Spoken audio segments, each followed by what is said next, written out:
hello friends आज आम परिमितिर किछुमान important question आलोचना करिम जिसकले DLED बा BEDर कारण प्रिपारेशन करि आछे बा अखोमर जिकोनो प्रतियोगितामूलक परीक्षार कारण प्रस्तुति चलाई आछे हेयकলৰ কাৰণে ভিডিওটো बहुत इम्पर्टेन्ट হয় कारण एटा कमन टपिक হয় এইটো টপিকৰ পৰা क्वेश्चन প্ৰায় অহা দেখা যায় তেনেহলে আমি আৰম্ভ কৰো क्वेश्चन नम्बर 1 এখন বৰ্গাকাৰ পথাৰৰ পৰিসীমা 160 মিটাৰ হলে ইয়াৰ কৰ্ণৰ দিক হ'ব এখন বৰ্গাকাৰ পথাৰ এতে হদিছে বৰ্গাকাৰ পথাৰৰ পৰিসীমা কিমান দিয়া আছে 160 মিটাৰ ওকে পৰিসীমা অৰ্থাৎ চাৰিসীমা কিমান দিয়া আছে 160 মিটাৰ হলে ইয়াৰ কৰ্ণৰ দিক হ'ব অৰ্থাৎ কৰ্ণৰ দিকটো উলিয়াব লাগে এটা আমি কেনেকৈ সমাধান কৰিম চাওক প্ৰথমে ইয়াতে কি দিয়া আছে এটা আমি জানিব লাগিব অৰ্থাৎ পথাৰৰ পৰিসীমা পেৰিমিটাৰ ডাইৰেক্ট আমি p লিখিলো p মানে পেৰিমিটাৰ বা পৰিসীমা 160 ওকে 160 মিটাৰ এটো দিয়া আছে পেৰিমিটাৰ বা পৰিসীমা এতিয়া এখন বৰ্গাকাৰ পথাৰৰ পৰিসীমা অৰ্থাৎ বৰ্গাকাৰ অৰ্থাৎ বৰ্গ বুলি আমি বৰ্গৰ পৰিসীমা যেটো আছে হেটো আমি লিখিম সো বৰ্গৰ পৰিসীমাৰ সূত্ৰটো কি আছিল 4 ইনটু এটা বাহু সো 4 ইনটু এটা বাহুৰ দিক আমি a বুলি কনসিডাৰ কৰিলো সো 4a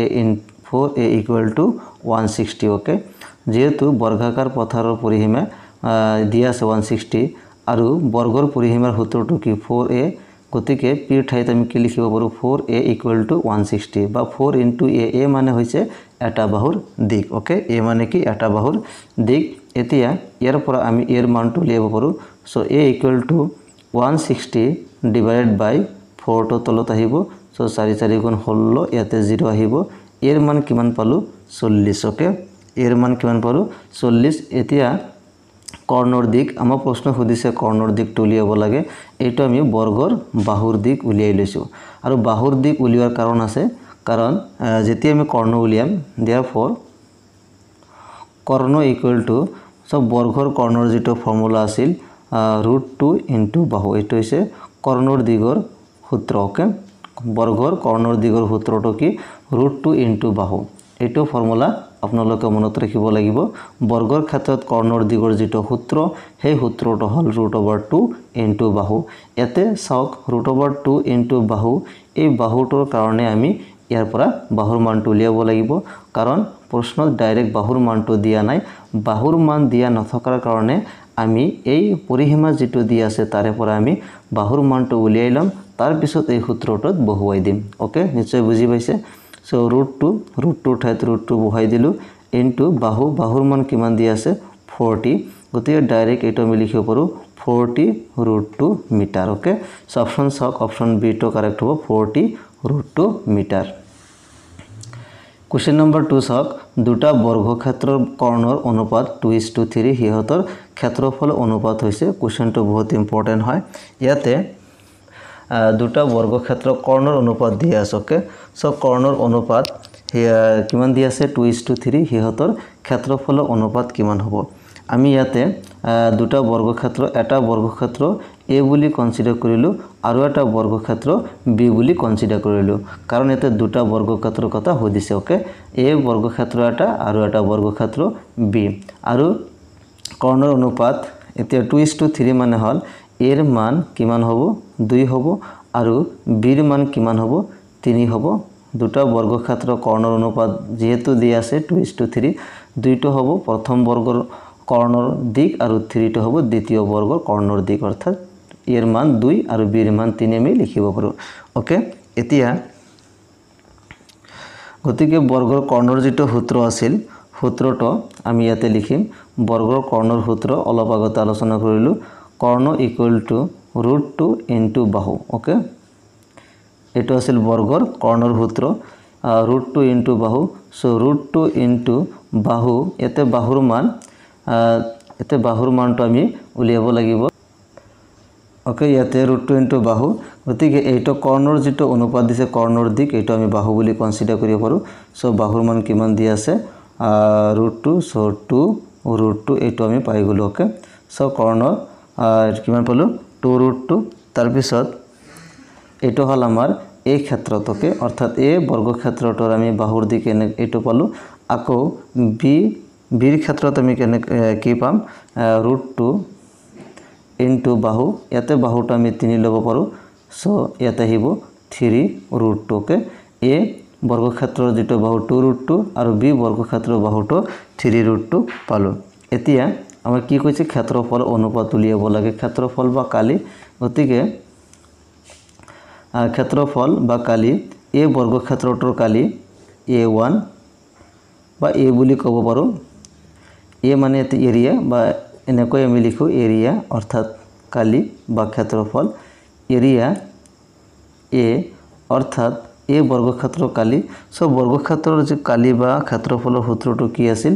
বাহু স্কয়াৰ ওকে এটো আছিল সূত্ৰ বৰ্গৰ ক্ষেত্ৰফল বা কালিৰ সূত্ৰটো হৈছে বাহু স্কয়াৰ এতিয়া যেহেতু a বৰ্গক্ষেত্ৰ কনসিডাৰ কৰা হৈছে a বৰ্গক্ষেত্ৰৰ বাহু আমি কিমান পাইছো 2√2 গতিকে 2√2 ইয়াতে কি কৰিব লাগিব স্কয়াৰ কৰিব লাগিব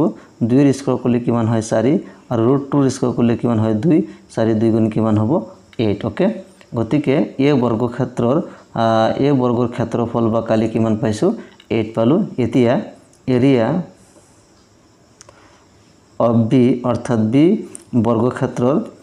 কালিটো হ'ব একই ফৰ্মুলা হ'ব ইয়াতো বাহু স্কয়াৰ আহিব b বৰ্গৰ বাহুৰ মান কিমান 3√2 সো 3√2 কি কৰিব লাগিব স্কয়াৰ কৰিব লাগিব সো 3 স্কয়ার 9 9 into √2 স্কয়ার 2 9 দুগুণে কিমান 18 ওকে গতিকে এটা পালো 8 আৰু এটা পালো 18 গতি অনুপাত লব লাগিব ক্ষেত্ৰফল অনুপাতটো দিছে অনুপাত যদি হয় তেনেহলে আমি অনুপাতটো লব লাগিব 8 অনুপাত 18 ওকে এটো লঘিষ্ঠ আকাৰলৈ নিলে কিমান হ'ব আমি যদি এটো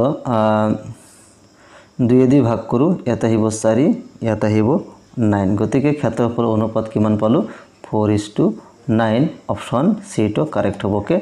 গতিকে এনেকৈ আপোনালোকে এটো সমাধান কৰিব লাগিব অলপমান কনসেপ্ট ইয়াতে এপ্লাই কৰিব লাগিব এই সূত্ৰটো মনত ৰাখিব লাগিব দুটা সূত্ৰ ইয়াতে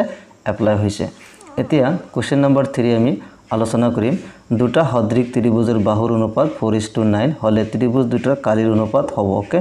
ইয়াতে দুটা সদৃশ ত্ৰিভুজ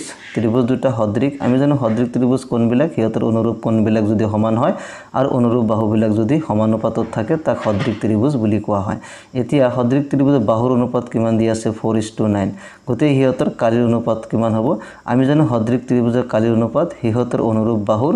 অনুপাতৰ বৰ্গৰ সমান এটো আমি জানো অৰ্থাৎ ত্ৰিভুজ সদৃশ ত্ৰিভুজৰ কালিৰ যেটো অনুপাত হয় হেটো তাৰ বাহুৰ অনুপাতৰ বৰ্গৰ সমান এতে বাহুৰ অনুপাত কিমান দি আছে 4 গতিকে আমি এতে 4 স্কয়ার লিখিম 4 স্কয়ার কিমান আহিব 16 আকৌ কি 9 আছে সো 9 স্কয়ার কিমান আহিব 81 গতিকে হেটো অনুপাত 16 অনুপাত 81 এটো হ'ব আমাৰ आंसर 16 অনুপাত 81 অপশন এটো কাৰেক্ট হ'ব কাৰণ সদৃশ ত্ৰিভুজৰ কালিৰ অনুপাত হিহতৰ অনুৰূপ বাহুৰ অনুপাতৰ বৰ্গৰ সমান সেই কাৰণে 4 স্কয়াৰ কৰিলেও হ'ব আৰু 9 স্কয়াৰ কৰিলে ইয়াৰ आंसरটো ওলাই আহিব একেবাৰে সহজ হয় অপশন এটো কাৰেক্ট হ'ব কোশ্চেন নম্বৰ 4 সুধিছে এটা সামান্তৰিকৰ কালি 48 সেন্টিমিটাৰ সামান্তৰিকটো ভূমি 8 সেন্টিমিটাৰ হলে উন্নতি কিমান হ'ব ওকে এটো ইম্পৰ্টেন্ট কোশ্চেন হয় ইয়াতে কি দি আছে এটা সামান্তৰিকৰ কালি অৰ্থাৎ এৰিয়া বুলি কনসিডাৰ কৰিলো a অৰ্থাৎ কালি বা ক্ষেত্ৰফল এৰিয়া কিমান দি আছে 48 সেন্টিমিটাৰ দিয়া আছে আকৌ সামান্তৰিকটো ভূমি বা প্ৰস্থ বেস বুলি ক'ব পাৰো b ভূমি কিমান দিয়া আছে 8 সেন্টিমিটাৰ ওকে আমাক কি উলিয়াব লাগে উন্নতি কিমান হ'ব সামান্তৰিকৰ কালি 48 সেন্টিমিটাৰ সামান্তৰিকটো ভূমি দিয়া আছে তেনেহলে উন্নতি কিমান হ'ব আমি সামান্তৰিকৰ যেটো কালিৰ সূত্ৰ আছিল কালি সামান্তৰিকৰ কালি a = ভূমি * উন্নতি ওকে সো ভূমি b * উন্নতি আমি হাইট বা উচ্চতা h ৰে বুজাওকে সো সামান্তৰিকৰ কালি = ভূমি * উন্নতি এটো হল আমাৰ সামান্তৰিকৰ কালি উলিওৱাৰ সূত্ৰ এতিয়া এই সূত্ৰটোৰ পৰা আমি কি উলিয়াব পাৰো h ৰ মানটো উলিয়াব পাৰো কাৰণ ইয়াতে সুধিছে উন্নতি কিমান হ'ব ওকে অৰ্থাৎ হাইট বা উচ্চতা কিমান হ'ব h ৰ মানটো উলিয়াব লাগিব আৰু a ৰ মান দিয়া আছে b ৰ মান দিয়া আছে অৰ্থাৎ এটো সমাধান কৰিলে হৈ যাব ওকে a ৰ মান কিমান 48 = b মান কিমান 8 * h ওকে implies ইয়াৰ পৰা যদি h ৰ মানটো উলিয়াও h = 48 টো ওপৰত থাকিব আৰু 8 টো কত আহিব তলত আহিব কটাকটি কৰিলে কিমান পাও 8 6 গুণ 48 সো आंसरটো আহিব আমাৰ 6 অপশন ডি টো কাৰেক্ট হ'ব অৰ্থাৎ এই ক্ষেত্ৰত আপোনালোকে জাস্ট সামান্তৰিকৰ কালি = ভূমি * উন্নতি এই ফৰ্মুলাটো মনত ৰাখিব লাগিব ইয়াত উন্নতিৰ মান দিয়া থাকিলে ভূমিৰ মানটো উলিয়াব পাৰো বা ভূমি আৰু উন্নতিৰ মান দিয়া থাকিলে আমি কালিৰ মানটো উলিয়াব পাৰো কোৱেশ্চন নম্বৰ 5 এটা বৃত্তৰ কালি 154 মিটাৰ স্কয়াৰ হলে ইয়াৰ পৰিসীমা কিমান হ'ব ওকে ইম্পৰ্টেন্ট কোৱেশ্চন হয় এটা বৃত্তৰ কালি এ এৰিয়া বুলি কলো এৰিয়া মানে কালি বা ক্ষেত্ৰফল কিমান দিয়া আছে 154 ওকে এটো দিয়া আছে এতিয়া এই ক্ষেত্ৰত আমি কি বুলি পৰিসীমা কিমান হয় হেইটো উলিয়াব লাগে ওকে সো পৰিসীমা উলিয়াৰ কাৰণে আমি কি কৰিব লাগিব বৃত্তৰ কালিৰ যেটো সূত্ৰ আছে সূত্ৰটো আমি ইয়াতে বহাম a অৰ্থাৎ বৃত্তৰ কালি a = এটো আমি কি লিখিব পাৰো বৃত্তৰ কালি পাই স্কয়াৰ হয় সো বৃত্তৰ কালি এতে কি হ'ব পাই r স্কয়াৰ = 154 ওকে বৃত্তৰ কালি ফৰ্মুলাটো কি পাই r স্কয়াৰ = 154 এতিয়া ইয়াৰ পৰা r স্কয়াৰটো আমি উলিয়াও r স্কয়াৰ = 154 ডিভাইডেড বাই পাইটো তলত আহিব কাৰণ r স্কয়াৰ লগত পূৰণ হৈ আছিল এফালে কি হ'ব হৰণ হ'ব 154 ডিভাইড বাই পাইৰ মানটো ইয়াতে বহাই দিম 154 পাইৰ মান কিমান 22 ডিভাইডেড বাই 7 ওকে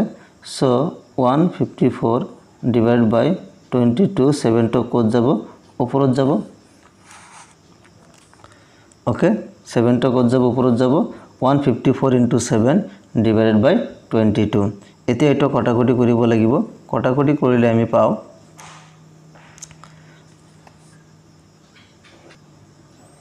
22 ইবা কিমান বাৰ যাব 7 7 বাৰ যাব তেনেহলে 7 আৰু 7 পূৰণ কৰিলে কিমান হ'ব 49 দ্যাট মিন্স ইয়াতে আমি কি পালো r স্কয়াৰ = 49 পালো ওকে r স্কয়াৰ যদি 49 পাও অৰ্থাৎ বৃত্তৰ ব্যাসাৰ্ধ যদি স্কয়াৰ যদি 49 পাও তেনেহলে আমি ইয়াৰ পৰা r ৰ মান তুলিয়া পাৰো r = √49 ওকে সো √49 ক আমি 7 স্কয়াৰ দি লিখিব পাৰো 7 square square root cancel therefore r = 7 এটো হল বৃত্তৰ অৰ্থাৎ বৃত্তৰ ব্যাসাৰ্ধ আমি কিমান পালো 7 মিটাৰ পালো এতিয়া ইয়াৰ পৰিসীমা কিমান হ'ব সো বৃত্তৰ পৰিসীমা পেৰিমিটাৰ আমি p ৰে ইয়াতে আমি ডিনোট কৰিম সো বৃত্তৰ পৰিসীমা বা পেৰিমিটাৰ = বা বৃত্তৰ পৰিসীমা বা পৰিধি বুলি আপোনালোকে ক'ব পাৰে ইয়াতে পৰিসীমা আৰু পৰিধি একে হ'ব সো বৃত্তৰ পৰিসীমা বা পৰিধিৰ সূত্ৰটো কি আছিল টুৱাইস পাই r ওকে এইটো ফৰ্মুলা আছিল এতিয়া ইয়াতে আমি r মানটো বহাই দিম সব ইয়াতে যেহেতু বৃত্তৰ পৰিসীমা উলিয়াব লাগে আৰু বৃত্তৰ পৰিসীমা বা পৰিধিৰ টুৱাইস পাই r আছে r মানটো আমি নাজানো সেই কাৰণে r মানটো আমি ইয়াৰ পৰা উলিয়াব লাগিব যেটো দিয়া আছে বৃত্তৰ কালি এইটোৰ পৰা আমি r মানটো উলিয়াই জাস্ট এই সূত্ৰটোত বহাই দিম ওকে so 2 into পাইৰ মান কিমান 22 divided by 7 into r মান কিমান উলিয়াইছো 7 so 7 আৰু 7 ক্যান্সেল গল 7 আৰু 7 ক্যান্সেল গল ইয়াতে 2 আৰু 22 পূৰণ কৰিলে কিমান আহিব 44 ওকে সো বৃত্তৰ পৰিধি বা পৰিসীমা কিমান পালো 44 metre okay so option B টো কাৰেক্ট হ'ব এতে মিটাৰ স্কয়াৰ নহয় মিটাৰ হ'ব কাৰণ কালি যেতিয়া hudibo বা ক্ষেত্ৰফল তেতে মিটাৰ স্কয়াৰ আহে যেহেতু ইয়াতে পৰিসীমা hudiছে সেই কাৰণে ইয়াতে কি হ'ব 44 মিটাৰ অতিয়া সব পৰিমিতিৰ লগত এনেকুৱা টাইপৰ কোৱেশ্চন আপোনালোকে প্ৰেক্টিস কৰিব লাগিব পৰৱৰ্তী ভিডিওটোত আমি আৰু ইম্পৰ্টেন্ট এমসিকিউ আপোনালোকৰ কাৰণে লৈ আহিম